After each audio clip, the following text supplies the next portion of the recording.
Salut les loulous, on se retrouve aujourd'hui pour une nouvelle vidéo YouTube. Nous sommes à Vineuil dans le Loir-et-Cher et nous sommes dans une très belle association. Nous sommes chez Andy Chien. Ça me tenait à cœur depuis longtemps de vous présenter cette association, de vous expliquer comment ça marche, de vous expliquer qui sont ces chiens, quelle est leur formation et comment on peut acquérir un Andy Chien. On en a même un qui est avec nous là et qui veut déjà répondre à vos questions. Allez, c'est parti, on attaque tout de suite la vidéo. Bon les loulous, on va commencer cette vidéo avec Aline. Aline qui est éducatrice canine. Depuis combien de temps chez Andy Chien? Alors pas très longtemps, depuis le mois d'octobre. Ah, une toute jeune. Une toute jeune. Elle n'a pas l'air trop malheureuse pour l'instant. Non, là, elle regarde ce qu'il y a dans la pochette, elle sait ce qui va se passer. Comment elle s'appelle? Tosca. C'est Tosca. Tosca. Alors on va vous expliquer, on va vous présenter deux types de chiens. Donc il y a des chiens d'assistance pour personnes épileptiques, c'est bien ça? C'est ça. Et des chiens d'assistance pour personnes, on va dire, handicapées moteurs. En situation de handicap. En situation de handicap. Et puis après, il y a d'autres spécificités encore, les chiens d'éveil pour les enfants, les chiens d'accompagnement social. Donc il y a vraiment tout un panel de chiens d'assistance. Et vous avez tout ça ici. Mais d'abord, on va travailler avec Tosca, qui elle détecte les crises d'épilepsie, de ce que j'ai compris. C'est ça, elle est en train d'apprendre pour devenir chienne de détection de crises d'épilepsie et d'intervention. Incroyable. Et donc là, on est dans votre salle qui vous permet en fait de travailler avec les chiens, c'est ça? C'est ça, c'est notre grande salle de travail. Alors là, on va faire une partie de l'entraînement qui est l'entraînement olfactif. Ok. Donc il faut savoir qu'il y a deux entraînements, donc olfactif comme je viens de le dire, et l'intervention. Okay. L'intervention, on peut vraiment la garantir à 100%, tous les chiens vont être capables de le faire. Mais les crises d'épilepsie, il faut savoir que chaque personne fait des crises différentes. Donc en fonction des personnes, il y a certaines personnes où le pic va vraiment venir au moment de la crise. Donc l'odeur va venir au moment de la crise. Et à ce moment-là, le chien ne peut pas anticiper étant donné que l'odeur arrive simultanément avec la crise. Donc là, ce qu'on va voir, c'est comment elle va prévenir si elle sent l'odeur de crise. Donc, mais c'est incroyable. Donc en fait, le chien détecte la crise d'épilepsie. Il y a une odeur commune en fait à toutes les crises d'épilepsie. C'est génial. Donc là, j'ai un petit échantillon avec l'odeur de crise. Donc là, volontairement, quand Aline va travailler avec Tosca, on ne pose pas de questions, on lui parle pas pour que les deux puissent rester concentrés et connectés. Très bien ça, ma belle. Oui, super. Très bien ça! C'est génial ma puce!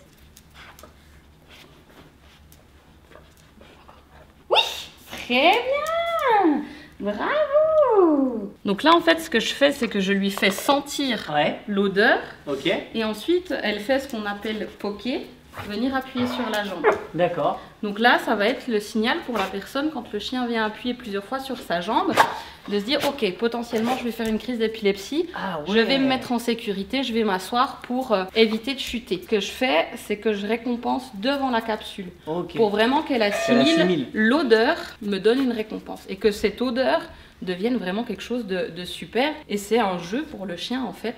Quand il sent l'odeur, il vient appuyer sur la jambe et il est récompensé. Alors ça c'est incroyable, je découvre un truc. Pourtant, la crise d'épilepsie dans le métier de pompier, ça fait 20 ans que je connais, plein de choses, mais je savais pas qu'il y avait cette odeur. En fait, la CAP, c'est vraiment plus une histoire d'accessibilité quand on est à l'extérieur, dans les lieux publics où les chiens n'ont pas accès, centres commerciaux, restaurants, ça donne la visibilité que c'est pas un chien de famille. Donc qu'est-ce qu'on va lui faire faire là? Alors là, on va travailler ce qu'on appelle l'intervention. Donc ce qui va être fait par tous les chiens, c'est-à-dire que lorsque on va simuler une crise, donc la personne par la suite aura une crise, on a appris au chien à appuyer sur un système d'alarme.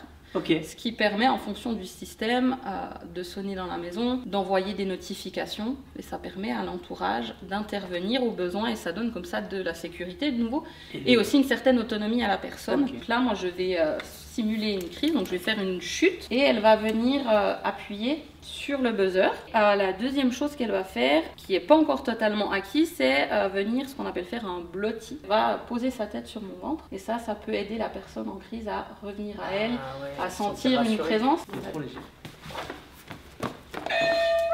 Super ça ma belle, très bien ça. Blotti. Donc là je vais encore un peu la guider. Ouais, faut encore la couche.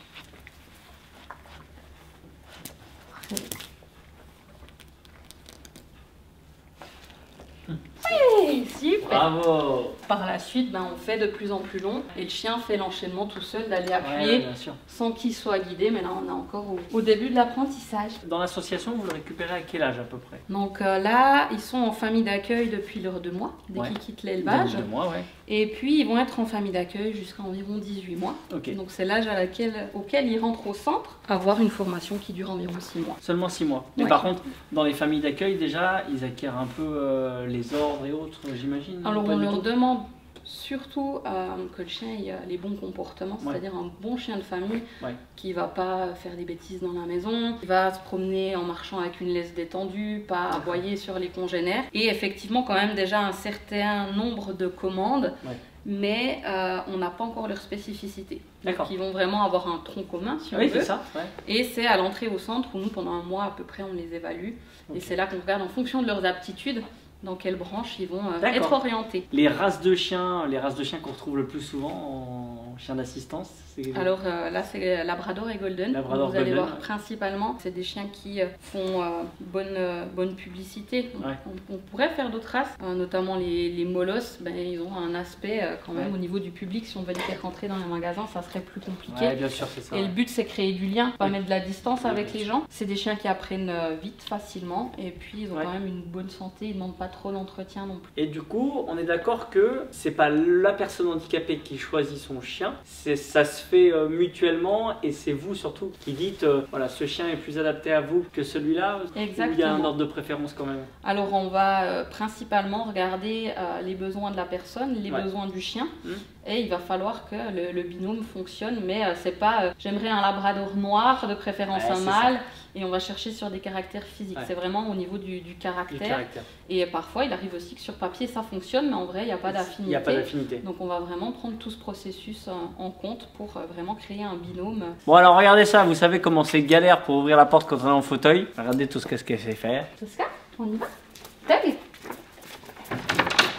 Ouais, super la c'est trop bien. On y va? Bon, on est avec Ulrich. Merci de ton accueil. Merci d'être venu. Non, c'est un plaisir, voilà, ça me fait plaisir.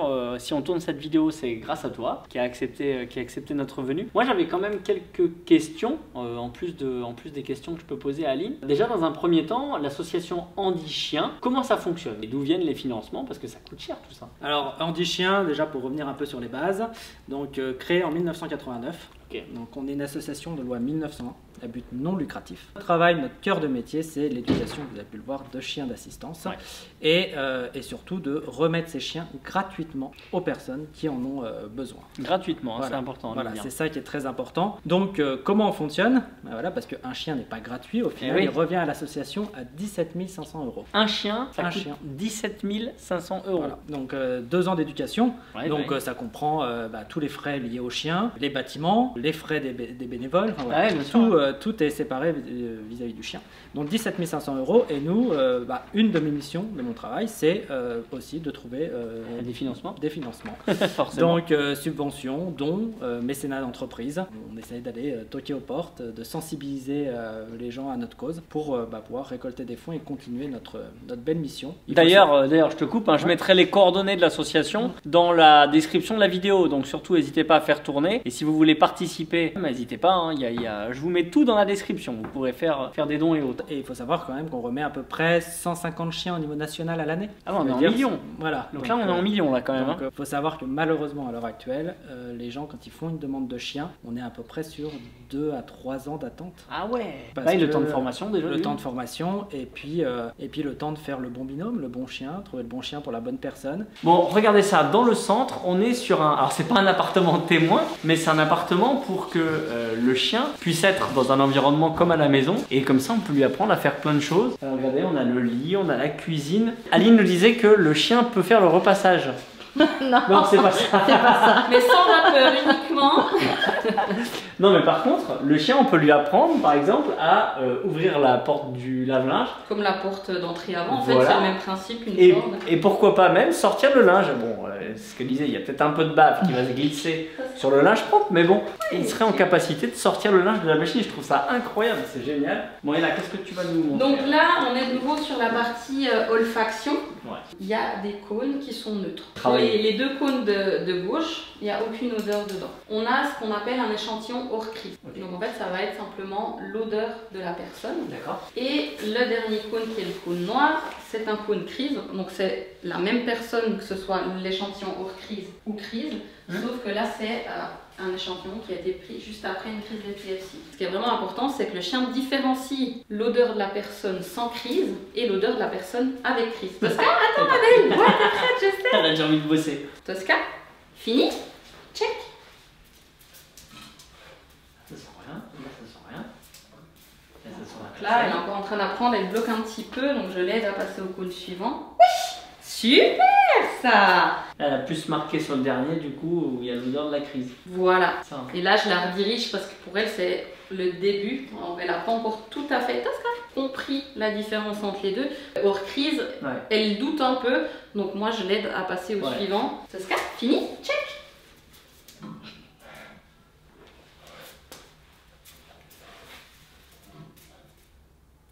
Super. Moi je m'étais dit, ça trouve elle va aboyer pour me dire que c'est celui-là, mais non, c'est pas celui qui reste. Bah, disons que l'aboiement c'est un comportement qu'on essaye d'éviter, parce que ça risque de rester. Et puis en fonction, si la personne est en apportement, il y a aussi des personnes, ça leur déclenche des crises, les bruits soudains. Donc l'aboiement pourrait effectivement... Avec le voisinage et autres, c'est bien, ça évite les problèmes. Très bien ta place. Donc nous on le sait, hein. Nous on le sait, on a mis un scotch noir. Mais bon, elle ne le sait pas. C'est ça. On en fait une dernière. Tosca, fini. Check. Oui, super. Eh ben, franchement, incroyable. Si moi, demain j'ai envie d'avoir un handi-chien, qu'est-ce que je dois faire? Alors, première étape, c'est hop, sur le site Handi-Chien, faire une demande de chien d'assistance. Donc après, il y a les différentes spécialités qui sont proposées. On fait une demande de dossier. Donc il y a une candidature à remplir, parce qu'il faut que ça soit à la demande de la personne, du futur bénéficiaire. Et ensuite, il y a une partie aussi à remplir par le médecin. Traitant, neurologue pour les personnes épileptiques, voilà, tout dépend. Et ce dossier-là va être envoyé après au siège directement de Handi-Chien et passe devant notre commission d'attribution. Et en fait, il regarde déjà les dossiers, voir si le projet d'accueil du chien est viable. Est viable, bien sûr. Voilà, et si tout est bon pour eux, ils valident sur papier. C'est-à-dire qu'ils disent, voilà, la première étape est passée. Et ensuite, les dossiers sont transférés dans les centres. Dans les centres régionaux, comme ici. Et après, on les traite par ordre d'arrivée. Et après, on refait un entretien avec les personnes là, en présentiel pour parler vraiment un peu plus du projet, voir si pour nous... parce que ce qu'on veut surtout, c'est que nos chiens, c'est pas des robots. On veut déjà que les personnes aient envie d'un chien. Ah oui, c'est ça. De base, et pouvoir donner tout ce que le chien a besoin. Les détentes, le plaisir, le jeu. Évidemment. Et en contrepartie, ce chien pourra apporter à son échelle une aide au quotidien. En fait, tu t'en sers comme tireuse de fauteuil, c'est ça? On ne fait pas encore des chiens moteurs. On fait pas du chien. Ça serait écolo pour éviter les fauteuils électriques. C'est ça. Donc voilà, là, Taline, petite golden. Donc là, on a changé de chien. C'est ça. On est avec Taline qui est un golden, qui est trop adorable. Elle fait plein de câlins. Attention, je vous rappelle, il ne faut pas tout le temps vouloir les câliner. Ça donne trop envie, mais ce sont des chiens d'assistance, des chiens qui travaillent. Elle est contente. Voilà. Elle fait le tempo, elle est très contente d'être avec nous. Donc avec elle, on a un placard sur la droite. Et donc l'idée, c'est qu'elle va m'aider dans mon quotidien. Donc là, je vais lui demander d'ouvrir le placard. Ensuite, il y a un petit... un parcours. Mais l'idée c'est qu'effectivement quand on est dans un magasin, tu sais bien, des fois on est trop large pour passer encore avec un chien à côté de soi. Donc en fait le chien va vraiment venir se mettre en face et faire de la marche arrière. Et puis ensuite il y a une table où on fera 2-3 petits exercices, simplement assis, debout, couché. Et petite question, alors le chien d'assistance répond à combien d'ordres à peu près? Alors là c'est difficile à dire, moi je dirais qu'on a quand même une cinquantaine d'ordres en tout. Ah ouais. Après il y a des choses qui vont être apprises en fonction des besoins de la personne. J'imagine quand on a un fauteuil électrique, on peut soit attacher la laisse ou la tenir. Moi dans le cas par exemple d'un fauteuil manuel, comment je fais? Parce que forcément faut qu'il y ait la laisse automatiquement. Alors en maison non, mais effectivement dans les endroits publics on va quand même toujours avoir une laisse. Le fauteuil électrique qui est bien plus lourd, effectivement on va pouvoir attacher au fauteuil le manuel. Parce que voilà, ça reste des animaux, tout à coup le chien a peur de quelque chose ou a envie d'aller vers. s'il tire, il y a risque de chute. Et donc moi par exemple, tu vois, si moi qui avance comme ça, donc si je devais tenir ta ligne par exemple, je fais quoi? Je le mets autour de mon poignet ou Ouais, tu tiens. Et moi si je peux pas le tenir? Alors après, on se débrouille toujours pour trouver on trouve un système. des systèmes, bon, je dis n'importe quoi, mais quelque chose qui va facilement se détacher. Un scratch ou quelque chose comme ça. Un aimant pour avoir effectivement une sécurité à ce niveau-là. Ok, vas-y. Parce que je crois que ta ligne, viens. Ouais. Tag. Tag. Oui. Bon, super. T'as déplacé le meuble. La porte est dure. Hein. Ouais, bravo. Génial. On est sur un aimant surpuissant à porte. Ouais, c'est clair. Et elle t'emmène, ok, ce qu'il y a dedans. Génial. Très bien. Trop bien. Ça. Super. Donc j'imagine si tu fais tomber tes clés par terre, elle te ramasse les clés sans problème. C'est ça. Ta ligne, pousse. Oui, parce qu'elle referme en plus. Vas-y, pousse. Oui. Génial. Très bien ça. Moi j'avais vu dans à Eurexpo, dans un salon du handicap, un chien qui ramassait un ticket de métro par terre. Je peux vous dire, il n'y avait pas un poil de baffe dessus, c'était incroyable. Bonne. Super. On y va? Moi je suis un peu trop près. Ouais. Oui, vas-y. Après. Demi-tour. Oui, ma biche. Recule. Très bien ça. Oui, recule. Super, encore. Recule. Oui, génial. Moi ce que je trouve chouette, c'est que ça se voit, tu vois que quand vous les formez, c'est formé avec de l'amour, tu vois, c'est formé vraiment avec de la récompense, du bravo, tu les engueules pas, pour leur apprendre un ordre, et c'est des chiens, je pense, qui le ressentent cet amour, tu vois. L'idée c'est vraiment qu'ils aient envie de travailler, que le but c'est pas que le chien il ait peur de pas faire quelque chose et d'avoir une sanction, mais c'est qu'il propose. Tu fais tomber, même sans avoir à le dire, le chien ramasse. C'est incroyable. Elle vient vers moi parce que je suis en fauteuil ou quoi? Parce que eux, c'est vrai que on les habitue, ils apprennent que c'est chouette, donc ils vont pas avoir cette appréhension là. Mais si je la détache, elle va aussi aller dire bonjour. Donc du coup elle ouvre les portes, j'imagine elle éteint les lumières. Lumière. Excellent. Très bien ça. Bravo ma belle. Et c'est quand même en 6 mois, c'est incroyable ce que vous arrivez à leur apprendre en 6 mois. Quoi. Très bien. Et donc question, vous les faites bosser tous les jours? Tous les jours. Tous les jours. Après, l'idée, c'est de faire plusieurs petites séances. Et le week-end, ils partent dans ce qu'on appelle les familles d'accueil relais. Ah oui, d'accord. Ce sont des gens qui sont disponibles que le week-end et ils nous les ramènent le lundi. Ça, le chien, le week-end, ils ont pour consigne c'est vraiment repos. Faire des balades, la détente, du jeu, mais de ne pas leur demander de travailler. Ah ouais, d'accord. Parce que du coup, donc les chiens arrivent à 1 an et demi à peu près. Avant, ils sont en famille d'accueil. 6 mois en formation ici, ça on l'a bien compris. Et en fait, à la fin de ces 6 mois, grosso modo, on a un stage, c'est ça qui se fait entre les personnes qui reçoivent le chien et le chien, et c'est à l'issue que la personne repart avec son chien. Il y a un stage obligatoire, qui est vraiment obligatoire. On a un stage de passation, d'adaptation et de transmission où pendant un peu plus de 10 jours, les bénéficiaires viennent de toute la France. Et là, tout le monde est un peu dans la même aventure, c'est connaître tout ce qu'il faut connaître du chien déjà de base. Parce que des gens n'ont jamais eu de chien quand ils font des fois des demandes, donc on aborde tous les sujets. Et en plus, comment gérer un chien d'assistance avec toute la construction qu'ils ont eue. Il faut que nos bénéficiaires gardent la même méthodologie d'apprentissage. Bon, et alors moi, le truc qui va être très très important et que vraiment il faut que vous reteniez dans cette vidéo, moi j'ai un chien d'assistance. Ce chien d'assistance, quels sont ses droits? Ce chien, est-ce qu'il a le droit d'aller partout ou est-ce qu'il n'a pas le droit d'aller? Alors, le chien d'assistance, il a le droit d'aller partout. Mais chien d'assistance, nous, pour que nos chiens soient déclarés chiens d'assistance, c'est-à-dire qu'il y a une labellisation. D'accord. Cette labellisation, je l'ai fait il n'y a pas très longtemps. Là, c'est renouvelable tous les 5 ans pour un centre d'éducation qui se fait auprès de la préfecture. Donc là, moi, je l'ai fait auprès de la préfecture du Loir-et-Cher. Et j'ai tout un dossier à remplir où on a des critères bien précis vis-à-vis de l'arrêté sur la labellisation et du chien d'assistance où on doit remplir toutes les cases. Très très lourd dossier qui se finit par une audit, bien vérifier si toutes les informations qu'on a données sont bonnes. Et suite à cet audit qui est fait par les services vétérinaires et par la préfecture, on nous délivre un petit papier de la préfecture comme quoi notre centre est bien labellisé et que chaque chien qui sort d'un centre labellisé a accès aux endroits recevant du public. D'accord, ça c'est important. Via une petite carte. Ils auront une carte officielle en fait. Les personnes vont avoir le droit à une aide compensatoire de handicap via la MDPH. Ah d'accord. Donc tous les mois. Pour l'animal. Pour l'animal. D'accord. C'est important. Hein. Moi, je fais des formations avec mon travail chez les pompiers. Et sachez que on apprend aux gens que le chien a le droit de venir aux urgences, par exemple. Ces chiens ont le droit d'aller dans les établissements recevant du public. Le but du jeu, c'est pas de passer en force, c'est juste de faire comprendre que ce chien, il a une utilité pour la personne.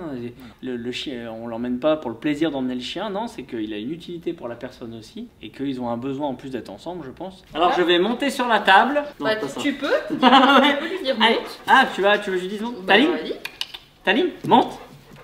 Voilà, ouais, super. Là, ça permet notamment de la brosser plus facilement, de faire des soins. Merci. Moi, j'ai pas. On va lui demander par exemple de. Ne me fais pas de bisous, moi j'aime pas trop ça le surimi. J'aime pas trop le surimi, tu m'en veux pas? Oui, t'es belle. Non, ça va, tu te sens pas mauvais de la bouche? Coucher. Voilà, très très bien ça. C'est un super chien. Taline, monte. Coucher. Couché. Très bien, couché. Voilà. Ça ne veut pas bouger, non? C'est ça? Même pas? Alors, il n'y a pas besoin. On leur apprend que quand on dit un ordre, ils doivent le maintenir jusqu'à ce qu'on les libère. Je vais la récompenser parce qu'elle reste couchée et que je m'éloigne. Très bien. Puis là, on voit qu'elle regarde le chat. Tali, descends. Et super ça. À bois. À bois.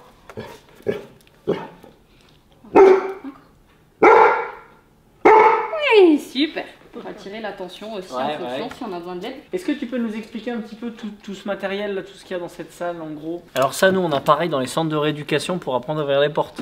Et il n'y a pas que les chiens. Même nous les personnes handicapées, quand on commence, on a ça dans les centres de rééducation, c'est bien pratique. J'avais mis ça moi aussi dans ma chambre. On a plein de matériel dans les caisses, on a notamment divers types de rapports d'objets, ça va des objets métalliques, des lunettes, des flacons en plastique. On a vraiment un tas d'objets différents. On a des chaussures au-dessus, on peut aussi leur apprendre à nous aider à enlever des chaussures. Donc, non mais Cricket, elle est un peu en surpoids, pas parce qu'on lui donne trop à manger, mais parce que c'est une voleuse. Donc tu vas rester sur mes genoux. Voilà, donc là on a le matériel, les laisses, les capes, les colliers. Et en fonction, on met aussi des harnais à certains chiens. Là, comme on a vu tout à l'heure, on a des interrupteurs pour entraîner le chien à allumer et éteindre la lumière. Là, le buzzer pour l'épilepsie. Vous avez combien de chiens en formation en même temps? Ça dépend des promotions. Là, on avait une promotion d'une 15aine de chiens. Ah, vous avez 15 chiens en même temps? Et là, la promo qui va rentrer, c'est une 20aine de chiens. Ah ouais? Donc en principe, c'est 20 chiens. Ouais. Ah ouais, j'aurais jamais imaginé autant. Je m'attendais à 10 maximum en même temps. Bon, en tout cas, Ulrich, je te remercie beaucoup. Merci d'avoir répondu à toutes mes questions. Merci pour l'accueil. Avec plaisir. Puis, merci aux chiens. On leur transmettra le message, mais merci aux chiens. Bien sûr. Qui ont été adorables avec nous. Voilà. Et merci beaucoup. Bon, et bien voilà, c'est en très très bonne compagnie que s'achève cette vidéo. Je suis avec Taline. Merci Taline, t'as été au top. Ouais, t'as été au top ma belle. Franchement, t'as été trop forte. Voilà, j'espère que la vidéo vous aura plu. J'espère que vous aurez appris plein de choses. Et j'espère que ça permettra de comprendre un peu plus les spécificités des chiens d'assistance. Si la vidéo vous a plu, n'hésitez pas à appuyer sur le bouton pour vous abonner, activer la cloche pour ne pas rater les prochaines vidéos. Et surtout, mettez un petit pouce bleu parce que Taline, elle vous le demande. Voilà.